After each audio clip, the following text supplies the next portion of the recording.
नमस्कार, मी पंजाब टाका 1, 2, 3 ला मग संपूर्ण भागामध्ये तुमच्या नगर जिल्हा, धाराशिव जिल्हा, बीड जिल्हा, लातूर जिल्हा या भागात पाऊस पडलेला दिसेल. पुणे या 4 जिल्ह्यातल्या या शेतकऱ्यांनी अंदाज दिला.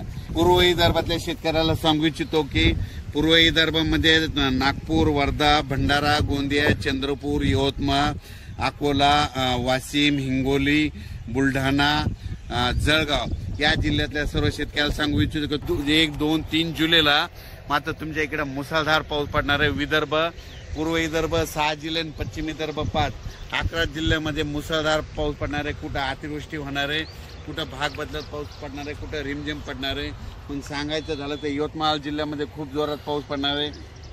चंद्रपूरकर देखील खूप पडणार आहे. नागपूरकडे देखील खूप पडणार आहे. अमरावतीकडे जोरात पडणार आहे. अकोल्याकडे जोरात पडणार आहे.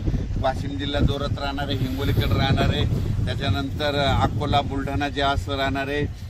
जळगाव, जामोद घाटाच्या खाली जास्त राहणार आहे. जळगावला जास्त राहणार आहे. तिकडे पाऊस पडत असल्यामुळे त्याच्यामुळे जालन्याला देखील पाऊस पडणार आहे. संभाजीनगरला देखील पडणार आहे. म्हणजे सांगायचं झालं तर पूर्व आणि पश्चिम विदर्भ 11 जिल्ह्यामध्ये चांगला पाऊस पडणार आहे. म्हणून हे विदर्भ पश्चिम विदर्भातल्या शेतकऱ्यांनी हा अंदाज लक्षात घ्या. पश्चिम महाराष्ट्राकडे म्हणजे आज 29 जून म्हणजे आज देखील पश्चिम महाराष्ट्रामध्ये चांगल्या प्रकारच्या बऱ्याच ठिकाणी भाग बदलत पाऊस सुरू होणार आहे. सांगलीकडं, साताऱ्याकडं, त्याच्यानंतर पंढरपूरकडे देखील, नगर जिल्ह्यात देखील बऱ्याच ठिकाणी पाऊस सुरू होणार आहे. म्हणून ही पश्चिम महाराष्ट्रातल्या शेतकऱ्यांनी अंदाज लक्षात घ्यायचा. सोलापूरकडे देखील बऱ्याच ठिकाणी पाऊस पडणार आहे.